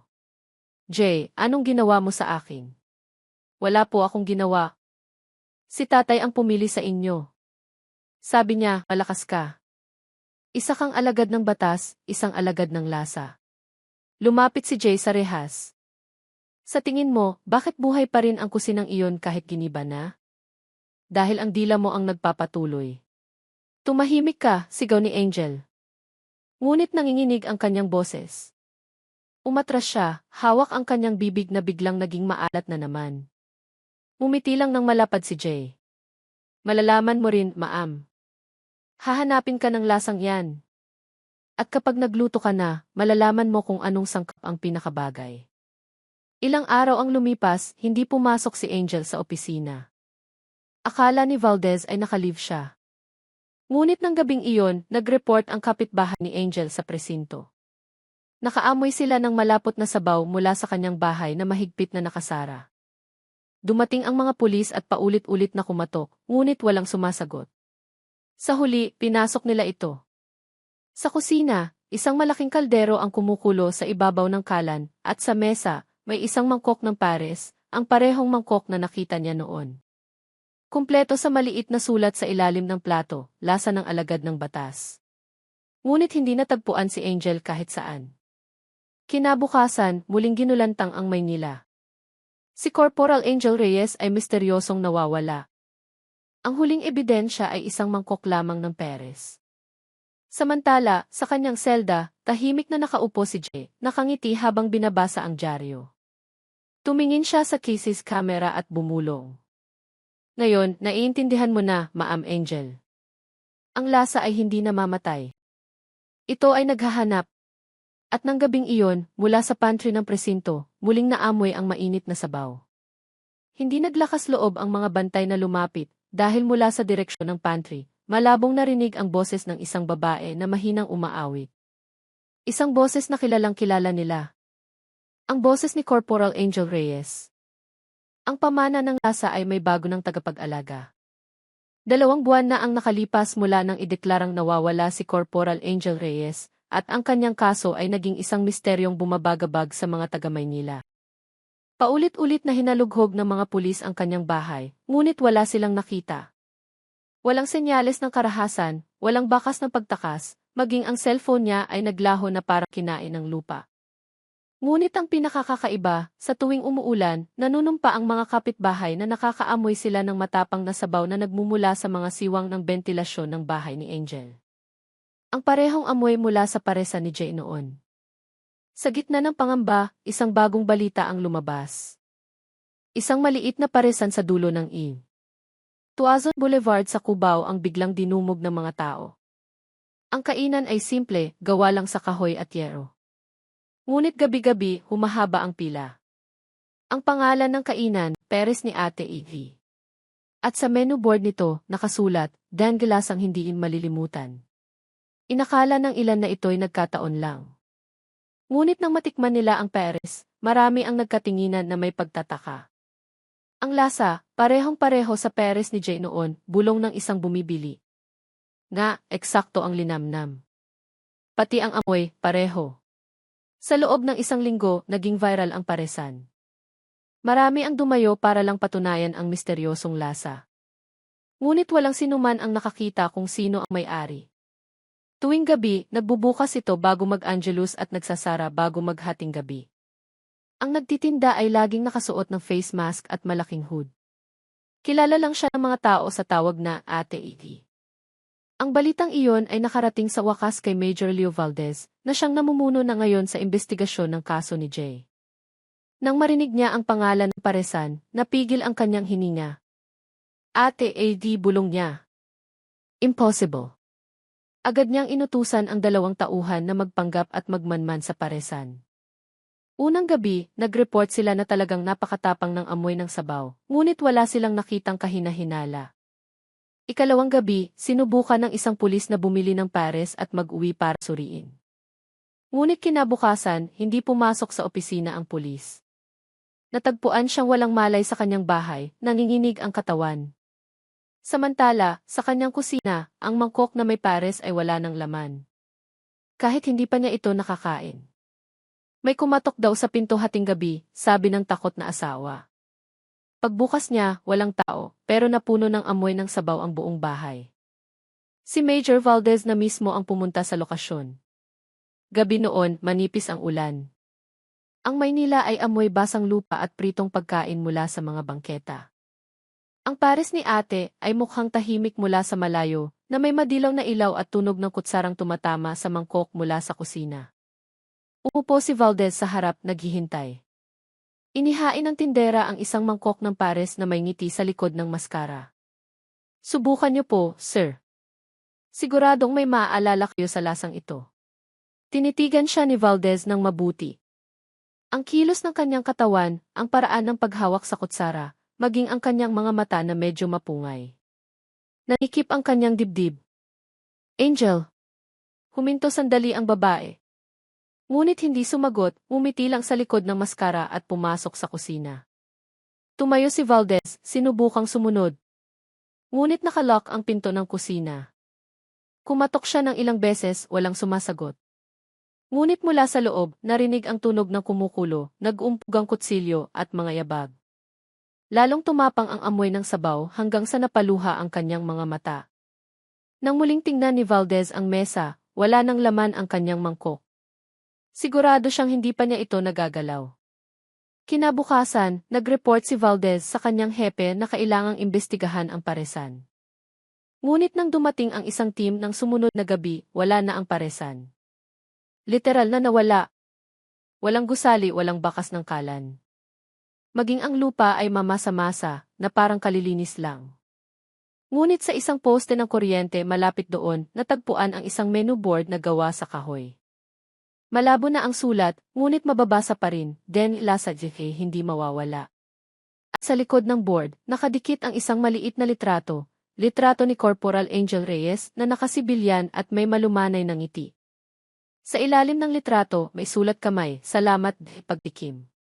Samantala, sa loob ng kulungan, si Jay de la Cruz ay mas kalmado na ngayon. Nakaupo siya sa sahig ng kanyang selda, nakatingin sa kisame at bahagyang ngumingiti. Itinala ng mga gwardiya, sa tuwing umuulan, ipipikit ni Jay ang kanyang mga mata at bubulong na parang may kausap na hindi nakikita. Nang sitahin siya ng isang gwardiya, minulat ni Jay ang kanyang mga mata at sinabing, nahanap na ni Angel ang kusina niya. Pwede na akong maging payapa. Inakala ng gwardiya na naghahalusinate siya. Ngunit ang nakapagtataka, nang gabing iyon, ang buong selda ay nakaamoy ng sabaw na kumalat hanggang sa guard post. Isang preso pa nga ang nagsuka dahil hindi kinaya ang tapang ng amoy. Ngunit si Jay ay nakaupo lang, nakangiti habang bumubulong. Buhay na naman ang lasa. Ilang araw ang lumipas, muling may mga kakaibang ulat.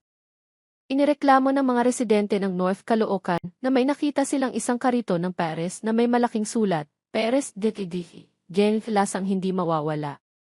Lumilitaw ito sa iba't ibang lugar gabi-gabi, at kakaiba, laging malapit sa mga lugar kung saan may mga nawawalang tao.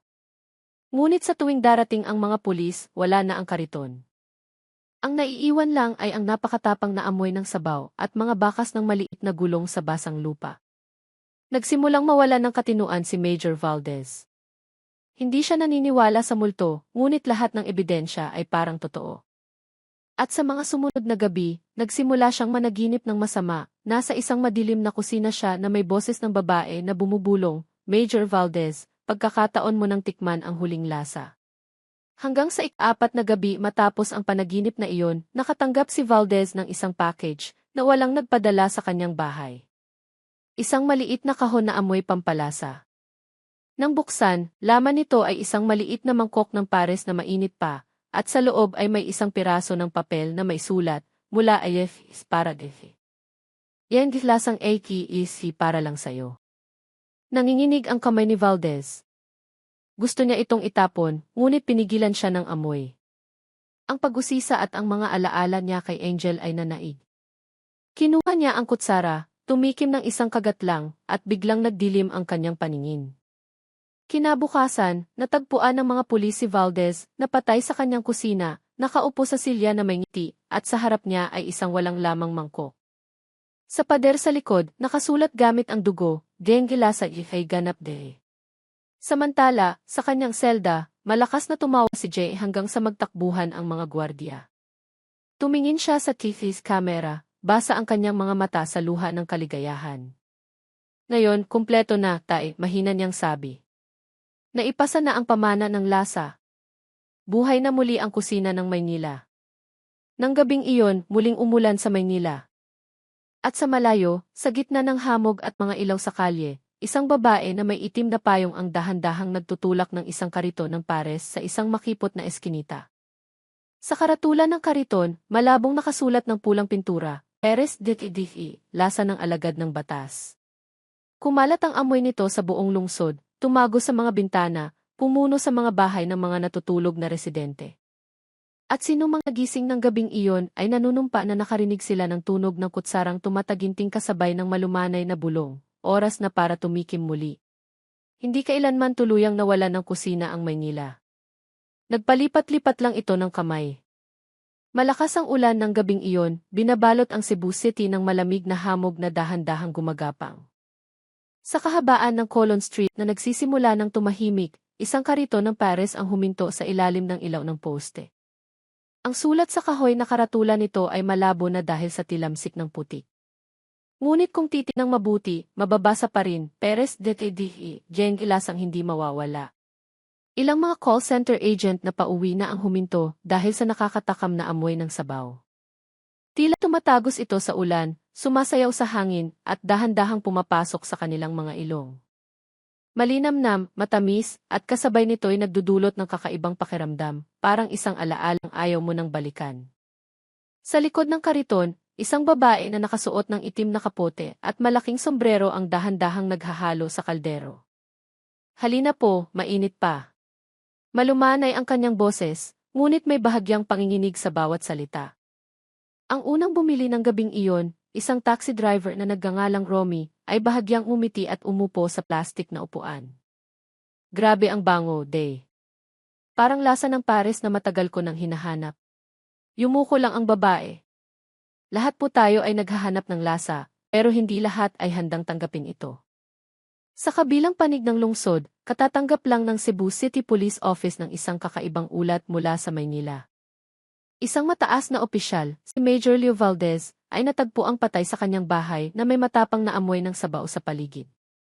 Nagpadala ang FTC ng karagdagang dokumento, litrato ng kariton ng Perez ni ate, kasama ang tala na ang nagtitinda ay pinaghihinalaang si Corporal Angel Reyes na idineklarang nawawala 2 buwan na ang nakalipas. Ang hepe ng presinto sa Cebu, si Police Captain Damian, ay kumunot ang noo habang tinitingnan ang ulat. Kung totoo ngang lumipat ito sa teritoryo natin, kailangan nating kumilos ng mabilis. Huwag nating hayaang maulit ang nangyari sa Maynila. Ngunit hindi alam ni Damian na ng gabing iyon, ang sinasabi niyang pangyayari ay nagsimula na. Si Romy, ang taxi driver, ay umuwi na may kakaibang pakiramdam. Ang pares na kinain niya ay sobrang sarap. Malambot ang karne, malinamnam ang sabaw, at ang amoy ng bawang ay tila nagparelax sa kanyang utak. Ngunit pagdating sa bahay, nagsimulang uminit ang kanyang katawan. Ang kanyang dila ay kumikirot na parang nasusunog. Ngunit sa halip na sakit, nakaramdam siya ng gutom. Isang gutom na hindi normal. Binuksan niya ang ref, kinuha ang lahat ng pagkain, ngunit matabang ang lasa. Nagalit siya, ibinato ang plato. At bigla, naalala niya ang mukha ng nagtitinda ng Perez. Ang lumanay na boses ay umalingaw sa kanyang ulo. Lahat po tayo ay naghahanap ng lasa. Nanlaki ang kanyang mga mata. Mabilis ang kanyang hininga. Tumakbo siya sa kusina, kumuha ng kutsilyo, at walang kamalay-malay na hiniwa ang balat ng kanyang braso. Tumulo ang dugo sa mesa. Ang amoy ng metal ay sumingaw. At sa hindi malamang dahilan, tumulo ang kanyang laway. Kinabukasan, natagpuan ng kapitbahay si Romy na patay sa kusina. Ang kanyang katawan ay puno ng maliliit na hiwa at sa ibabaw ng mesa ay may isang mangkok ng sabaw na mainit pa.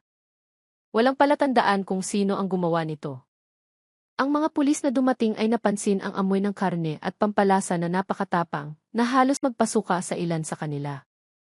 Matagal na tinitigan ni Captain Damian ang mangkok. Eksakto sa ulat mula sa Maynila, mahina niyang sabi. Pati ang amoy, pareho. Inutusan ni Damian ang kanyang team na hanapin ang kariton ng Perez ni ate. Ngunit wala silang nakita. Walang kainan, walang bakas ng gulong, walang natirang kagamitan. Lahat ng mga saksi na nagsabing kumain doon ay nagbigay lang ng malabong deskripsyon. Babae ang nagtitinda, malumanay ang boses, nakatakip ng sombrero ang mukha. Idinagdag ng isang saksi ang isang bagay na nagpatindig ng balahibo. Sabi niya, ang Perez daw niya ay gawa sa lasang hindi sinayang. Walang nakakaalam kung ano ang ibig sabihin noon. Nang sumunod na gabi, umulan muli at tulad ng pattern sa Maynila, muling lumitaw ang amoy ng sabaw sa ilang mga eskinita sa Cebu. Itinala ng mga nagpapatrolya ang mga lokasyon at lahat ay tumuturo sa iisang lugar, ang lumang carbon market na matagal nang sarado dahil sa sunog. Agad na nagtungo si Captain Damian at ang kanyang team doon bago maghating gabi. Pagdating nila, sumalubong sa kanila ang matapang na amoy. Sa gitna ng mga guho ng palengke, may isang madilim na liwanag mula sa isang maliit na kusinang may malaking kaldero sa ibabaw ng apoy. Sa tabi nito, nakatayo ang isang babae na may itim na kapote, nakatingin sa kumukulong kaldero. Hinto! Pulis kami, sigaw ni Damian. Hindi lumingon ang babae. Bumulong lang ito ng mahina, sapat para marinig sa gitna ng ulan. Huli na kayo. Ang lasa ay nailipat na. Biglang lumaki ang apoy sa kalan. Isang makapal na usok ang umakyat sa langit na nagpaubo sa ilang pulis. Ngunit ang kakaiba, sa gitna ng usok, nakita nilang lahat ang anino ng dalawang tao. Isang binatang nakangiti, si Jay. At isang babaeng nakauniporme ng pulis, si Angel. Magkatabi silang nakatayo, nakatingin sa team, at pagkatapos ay naglaho kasabay ng lalong tumatalim na amoy ng sabaw. Matapos maapula ang maliit na sunog, walang natagpuan sa lokasyon maliban sa isang bagay, isang lumang recipe book. Ang pabalat ay may sulat, Recipe kay Tatay, edisyon, Alagad ng Lasa.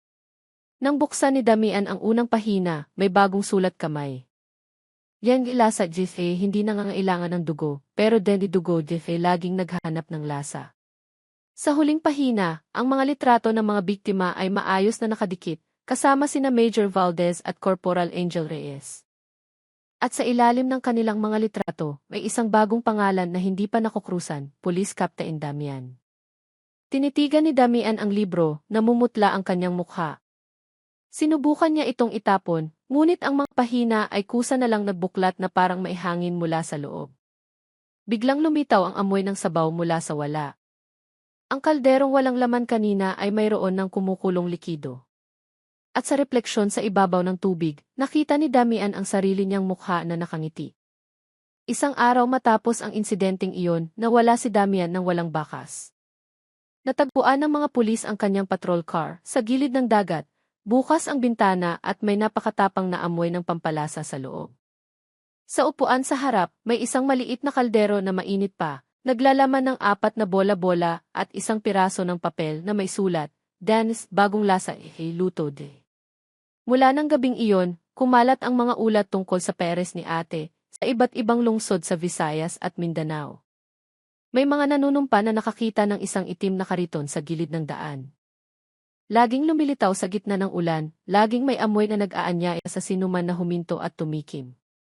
At sa tuwing may isang titikim, may isang taong mawawala kinabukasan. Sa kulungan sa Maynila, nakaupo pa rin si Jay sa sulok. Payat ang kanyang mukha, ngunit may kakaibang kinang ang kanyang mga mata. Kinakausap niya ang pader na parang may katelepathy. Angel, alam kong naririnig mo ako. Ngayon, nararamdaman na nilang lahat, di ba? Isang sandali ng katahimikan at pagkatapos ay may narinig na malabong bulong mula sa hangin. Jay, ang lasa natin ay nakarating na sa Cebu. Saan ang susunod? Tumingin si Jay sa kisame at bahagyang umiti. Kahit saan dalhin ng dila ang lasa. Malaki ang mundo, Angel. At ang gutom ng tao ay hindi kailanman maubos. Nang gabing iyon, muling umulan sa Maynila. Sa malayo, isang babae na may itim na payong ang naglalakad sa bangketa, nagtutulak ng isang maliit na kariton. Ang sulat sa kahoy na karatula ay bahagyang nagbago na. Peres den AFE, lasang Nusantara. Ang amoy nito ay tumago sa hamog, tumawid sa mga ilog, naglakbay sa mga lungsod, at sa bawat lugar na kanyang daanan, isa-isang namamatay ang mga ilaw ng bahay. Dahil sa likod ng bawat kagat ng Peres, may isang lasang naghihintay na muling mabuhay. Ang lasa ay hindi namamatay. Nagpapalit lang ito ng dila. Binalot ng malambot na hamog ang Baguio City pagsapit ng madaling araw. Sa gitna ng palengke sa Session Road, isang babae ang naghahanda ng kanyang bagong kariton. Ang sulat sa kahoy na karatula ay Pino, ngunit nakakaagaw pansin, Peres de Difi, tunay Difi lasang Nusantara. Para sa mga taga-roon, banyaga ang pangalan, ngunit mabilis itong naging usap-usapan. Galing daw sa Mindanao ang recipe, sabi ng isang nagtitinda ng gulay. Iba ang lasa, nakakaadik. Walang nakakaalam kung saan nanggaling ang babae. Walang nakakita sa kanya ng walang itim na sombrero at madilim na kapote na lagi niyang suot, kahit sa ilalim ng tirik na araw. Ngunit tuwing umaga, ang amoy ng kanyang sabaw ay kumakalat bago pa man magbukas ang palengke. Ang amoy ay nakakakalma, ngunit may dala itong hindi maipaliwanag. Isang amoy na kayang buhayin ang mga alaala ng kabataan na nagpaparamdam sa sinumang makaamoy nito ng init at kaba. Kasabay nito, mag-isang nakaupo si Jay de la Cruz sa isang interrogation room sa Camp Crame. Isang linggo na ang nakalipas mula nang mawala si Police Captain Damian. Si Jay ay hindi na pangunahing suspect, kundi isang buhay na saksi na hindi maipaliwanag. Ngunit sa loob ng silid, mas kalmado siya kaysa dati. Matalim ang kanyang tingin sa kikis camera, na para bang alam niyang may nanonood sa kanya sa labas. Ngumiti siya. Nahanap na ng lasa ang bagong daan, mahina niyang sabi. Sa kabilang panig ng silid, isang batang investigador ang nanginginig ng walang dahilan. Isang malabong amoy ng sabaw ang biglang lumabas mula sa bentilasyon. May nagluluto ba? Bulong niya. Ngunit walang sumagot. Samantala, sa Baguio, si Aling Sonia ay karating lang mula Cebu para manirahan sa bahay ng kanyang anak matapos magretiro sa isang katayan. Madalas pa rin siyang managinip ng masama, tungkol sa mga ulong nagsasalita, tungkol sa amoy ng karning hindi nawawala sa kanyang mga kamay.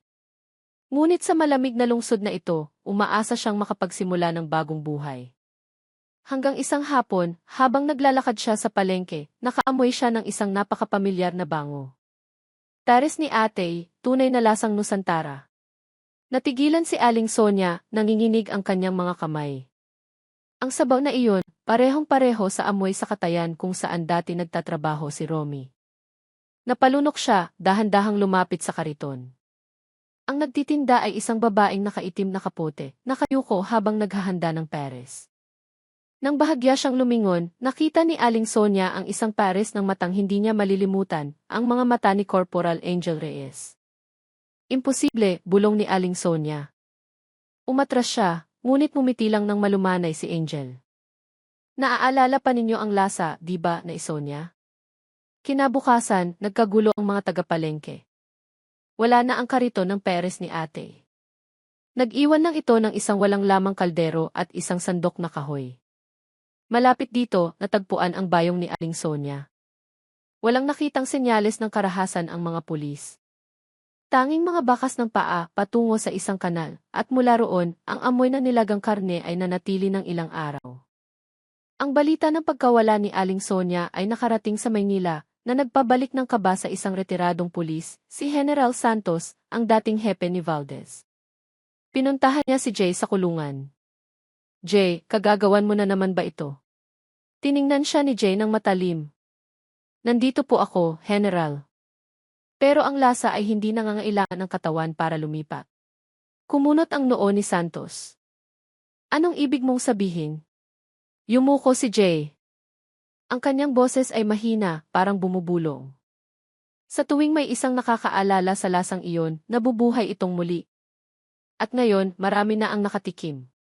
Natigilan si Santos. Napagtanto niya ang isang bagay. Ang kasong ito ay hindi lang tungkol sa pagpatay, kundi isang bagay na nakakahawa sa pamamagitan ng lasa at alaala. Agad niyang tinawagan ang pulisya sa Baguio, binabalaan sila tungkol sa panganib ng kariton. Ngunit bago matapos ang tawag, isang boses ng babae ang malabong narinig sa kabilang linya. Nakarating na ang bagong lasa, General. Pagkatapos ay naputol ang tawag at nawala ang signal. Sa Baguio, nagsimulang magkwento ang mga tao tungkol sa isang misteryosong kariton na lumilitaw lang sa gitna ng hamog. Ilang mga taxi driver ang nagsabing nakita nila itong humihinto sa gilid ng Cannon Road. Ngunit sa tuwing lalapitan, naglalaho ito. Isang estudyante na naglakas loob na i-video ito ay nanumpa na nakita niya ang dalawang anino sa likod ng nagtitinda, isang lalaking nakaunipormeng pangpreso, at isang babaeng nakauniporme ng pulis. Naging viral ang video bago biglang nawala sa lahat ng platform. Samantala, sa Camp Crame, patuloy na nagpapakita ng kakaibang kilos si Jay. Hindi siya natutulog, hindi kumakain, ngunit nananatiling malakas ang kanyang katawan.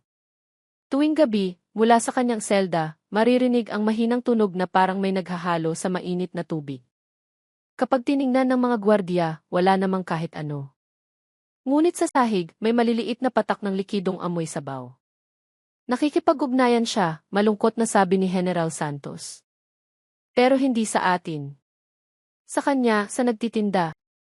Nagsimulang umiwas ang ilang pulis na magbantay malapit sa selda ni Jay, dahil sa paulit-ulit na masamang panaginip, nakikita nila ang kanilang sarili na kumakain ng mainit na pares sa gitna ng ulan at dahan-dahan. Ang karne ay nagiging balat ng tao.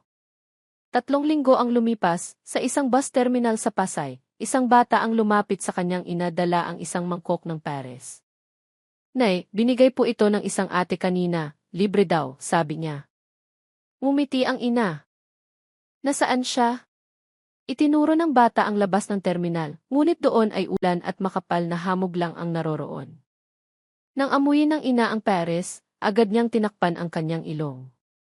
Kakaiba ang amoy ng sabaw. Masyadong matapang, masyadong totoo. Inilapag niya ito sa upuan at inaya ang anak na umalis.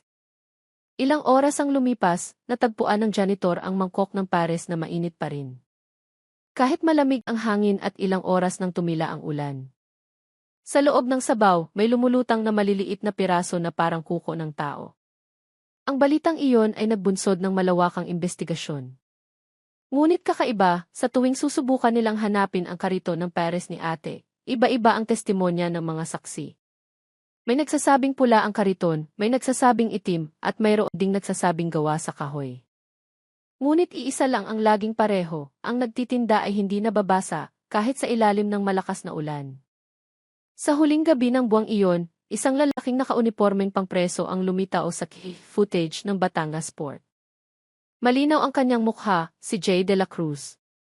Kahit na ayon sa talaan, nasa isolation cell pa rin siya sa Maynila.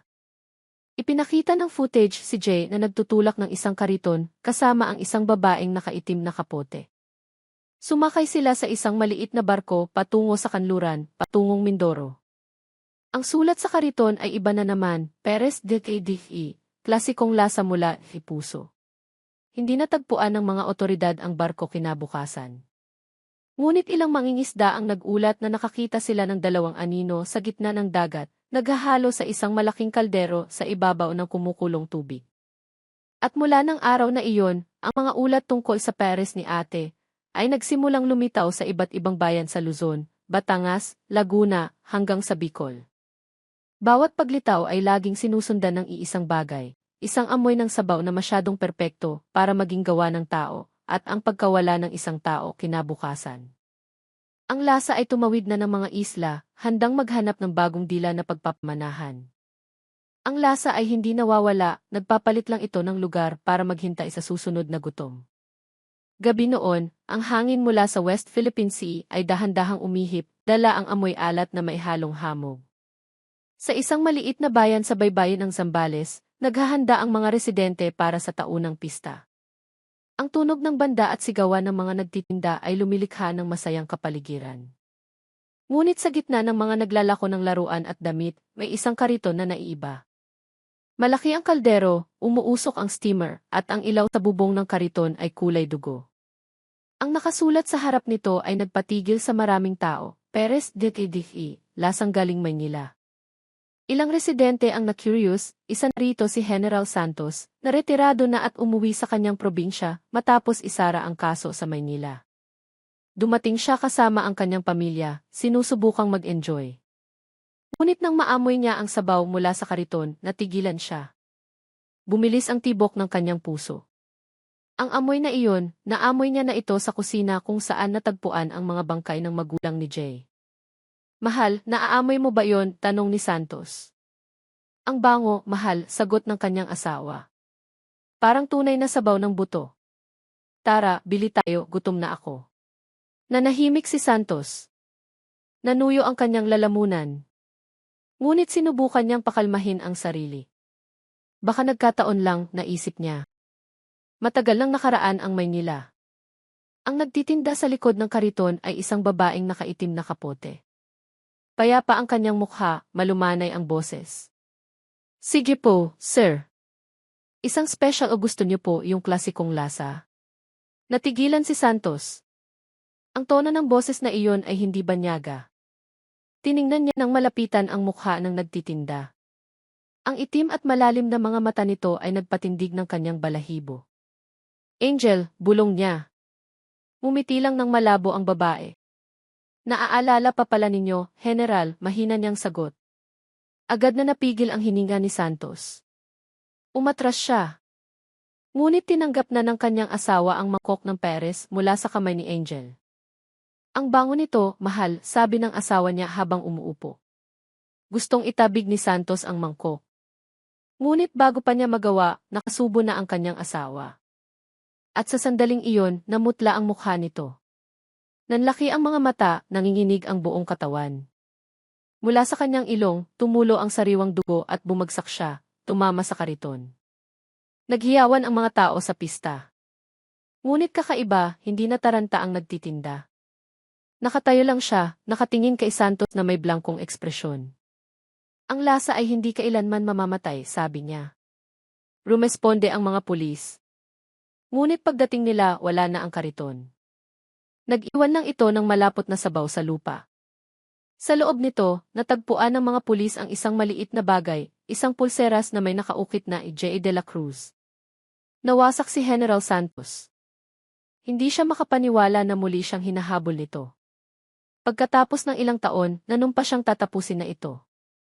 Sinaliksik niya ang pinagmulan ng kariton, naghanap ng mga ulat, data ng mga nagtitinda, maging mga online transaction. Ngunit walang tumugma. Ang kariton ay hindi kailanman nakarehistro. Isang linggo ang lumipas, nakatanggap siya ng isang package. Sa loob, isang lumang receipt book na bahagyang sunog. Sa unang pahina, may sulat kamay na kilala niya. Yan gilasa ng laman ng DCZ, hindi mawawala si kanilang edidila, kahit DV nakakulong nay. Nakapirma, J. de la Cruz. Nanginginig na binuklat ni Santos ang bawat pahina. Sa pagitan ng mga resepe, may mga lumang litrato, ang paresan, ang pamilya ni J, at isang bagay na nagpayelo sa kanyang dugo. Isang litrato ni Angel na nakatayo sa harap ng bahay ng mga magulang ni J, matagal bago pa mangyari ang kaso. Kaya pala, magkakilala na sila, bulong niya. Ngunit ang pinaka-nakakakilabot ay nasa huling pahina, isang bagong litrato. Si J at Angel, nakatayo sa gitna ng hamog, may dalang malaking kaldero. Ang nakasulat sa ilalim, Deng lasang Aki, Des amin ng dalawa. Ilang araw ang lumipas, may mga kakaibang ulat sa Zambales. Sa tabi ng isang ilog, lumitaw ang isang napakatapang na amoy ng sabaw. Tuwing Biyernes ng gabi, may naririnig na tunog ng sandok na naghahalo sa kaldero mula sa hamog. Ngunit kapag tiningnan, walang tao. Tanging ang tubig ng ilog na medyo mapula. Mula sa mga ulat, natagpuan ng mga pulis ang isang kariton na nakalubog sa ilalim ng ilog. Sunog ang isang bahagi nito, ngunit mababasa pa rin, Perez de Kidiki, lasang galing Maynila. Sa loob, may isang kaparehong receipt book, at sa likod ng pabalat, may isang bagong pangungusap, Den lasang Ehi, pamana de sinumang maglakas loob magutom. Mula noon, kumalat ang kwento ng misteryosong Perez sa social media. Itinuring ito ng ilan na urban legend. Ang iba naman ay nagsabing natikman na nila ito. Ngunit bawat nagsasabi niyon ay nawawala isang linggo pagkatapos. Samantala, nagpasya si General Santos na bumalik sa serbisyo. Bumalik siya sa Maynila, determinado. Ngunit hindi na pareho ang kanyang buhay. Isang gabi, habang malakas ang ulan, may kumatok sa kanyang pinto. Binuksan niya ito at sa harap niya, nakatayo si J. de la Cruz. Payat, blanko ang mga mata. Oras na po, General, sabi niya. Pagkakataon mo nang tikman ang lasang hinabol mo. Hindi na nakasigaw si Santos. Kumurap ang mga ilaw at ang tunog ng sandok na naghahalo sa kaldero ay narinig mula sa kusina. Nang dumating ang mga pulis kinabukasan, walang tao sa bahay.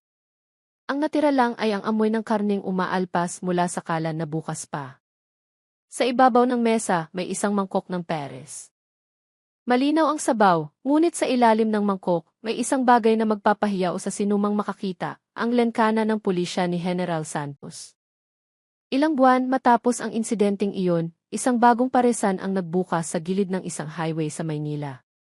Kulay pilak ang kariton, malinis, at may malaking sulat, Perez Celeste, pamanang lasa ng Nusantara.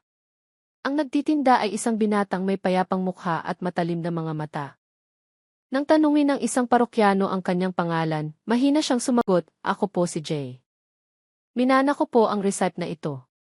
At nang unang sumubo ang parokyano, isang maliit na ngiti ang lumitaw sa mukha ni J. Bumuhos ang ulan, tinakpan ng hamog ang daan. Sa salamin ng kariton, malabong nakita ang anino ng isang babaeng nakauniporme ng pulis na nakatayo sa kanyang likuran, si Corporal Angel Reyes. Nagkatinginan sila at sabay na bumulong. Ang lasa ay hindi namamatay. Naglalakbay lang ito mula sa dila, patungo sa dugo.